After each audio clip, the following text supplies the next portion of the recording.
महाराज जी, आपके चरणों में कोटि कोटि प्रणाम। महाराज जी, मेरा ये प्रश्न है, जैसे कि माना जाता है अगर जीवन में दुख आ जाए तो कर्मों का हिसाब किताब होता है, और अगर जीवन में सुख मिलेगा तो क्या इसका भी हिसाब किताब देना होगा? और क्या, दोनों ही प्रकार के तो कर्म होते हैं। एक होते हैं शुभ कर्म, एक होते हैं अशुभ कर्म। शुभ माने पुण्य, अशुभ माने पाप। तो जब पाप कर्म का परिणाम आएगा तो दुख, विपत्ति, संकट, अपमान, निंदा, ये। और जब पुण्य कर्म का फल आएगा तो सुख, प्रशंसा, मान सम्मान, जो सोचा हो गया पुण्य का। और इन्हीं दोनों में पूरा जीवन चलता है। कोई विशेष जो होता है वो इन दोनों की परवाह ना करके एक ऐसा महान कार्य करता है जो परमानंद प्रदान करता है, वो भजन। ये पुण्य और पाप ये केवल विनाशकारी ही है, इनमें लाभ नहीं। विनाशकारी मतलब आप बहुत बड़े पुण्य के स्वर्ग गए, वहां के सुख भोगे, फिर आके मृत्यु लोक में। लेकिन भगवान का भजन, भगवान की सेवा पूजा, भगवान की लीला कथा, ये अविनाशी है। ये शुभ अशुभ दोनों को मिटाकर परमानंद की प्राप्ति का।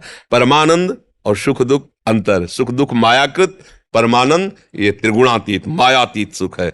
ये मायातीत सुख प्राप्त करने के लिए हमें मनुष्य जन्म मिला है। खूब नाम जप करो, भगवत चर्चा करो, बड़े बूढ़ों की सेवा करो, सबका सम्मान की भावना रखो। अभी देखो हृदय शीतल हो जाएगा, पर इसके विपरीत चलता है। बड़े बूढ़ों का अपमान करना, अपने सुख की सोचना, दूसरे के सुख को छीनना, चाहे हिंसा क्यों ना करनी पड़े, बस फिर गलत हो जाता है, फिर गलत हो जाता है। देखो, आप कहोगे कि हिंसा तो कोई बहुत ही राक्षस करता होगा। आप लोग हिंसा के स्वभाव को नहीं जान पा रहे। गर्भ में बच्चा पल रहा है, मुझे नहीं चाहिए, ये तुमने कोई ककड़ी कीड़ा समझ रखा है? उस गर्भ को पात करा दिया, नष्ट कर दिया। वो तुम्हारा बच्चा था, तुम्हारी गोद में आकर के वही मुस्कुराता। तुम्हारे जीवन में कितना बड़ा उसका अस्तित्व होता, चाहे बच्ची हो चाहे बच्चा हो। भगवान ने तुम्हारे ही कर्म के परिणाम स्वरूप उसे दिया था, उसे नष्ट कर। ये हिंसा, मुझे अभी नहीं चाहिए, हटाओ उसको। तुम्हारे चाह चाह से फिर तुमने वो क्रिया ही क्यों की जब तुम्हें चाह नहीं थी? क्रिया ही क्यों की? संतान की चाह नहीं थी। और जैसे डॉक्टर से जांच कराया तो पता चला ठीक नहीं। हाँ, तो ठीक नहीं तो सेवा करो जीवन भर, तुम्हारा पाप नष्ट हो जाएगा, जो तुम्हारे कर्म है।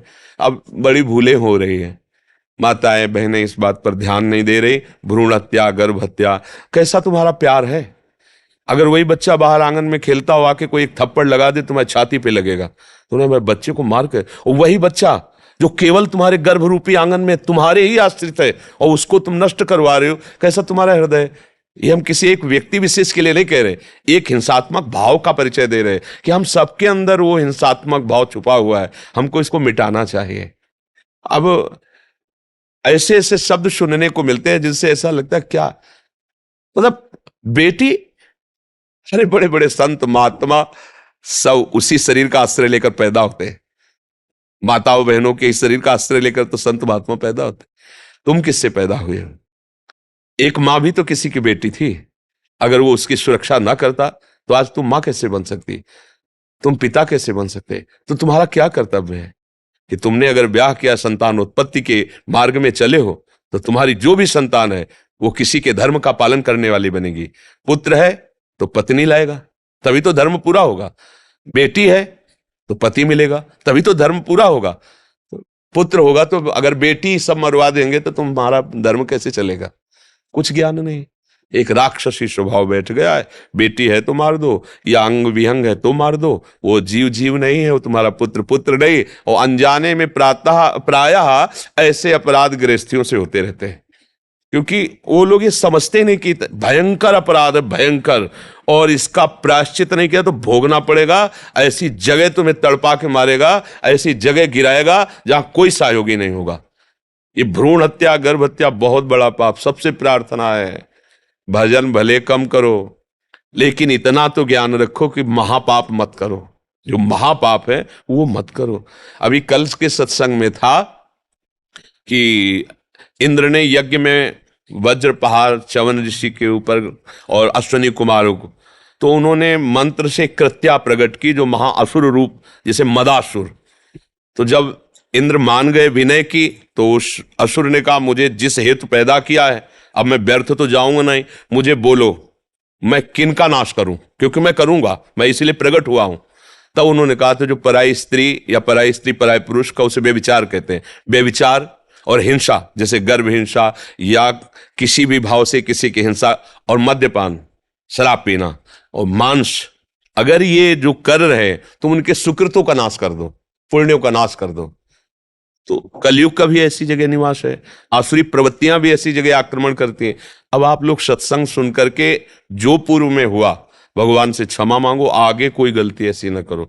आप लोग हम कौन सा पाप करते हैं, आप जरा थोड़ा सा सोचिए। एक चींटी को भी आप छूना चाहो ऐसे, वो भागेगी अपने प्राण बचाने के लिए। आप मांस खाते हैं, कितने जीवों की हत्या होती है।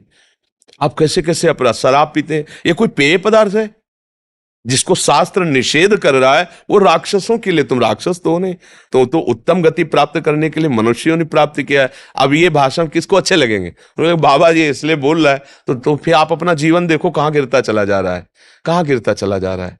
अरे ये जीवन मिला, खुद आनंदित हो, सबको आनंद प्रदान करो, और अंतिम जब तुम्हारा हो तो ऐसा हो कि फिर जिस माता के गर्भ में इस बार जन्म लिया है, अब उससे नीचे तो ना जाओ। कम से कम मनुष्य योनि की माता के गर्भ से जन्म, तो सुअर कुत्ता की योनि में तो ना जाना पड़े, नीचे तो लगे ना पड़े। अब ना मोक्ष हो ना भगवत प्राप्ति हो, तो कम से कम फिर मनुष्य योनि हो और हम भजन साधन करके भगवान को प्राप्त करें।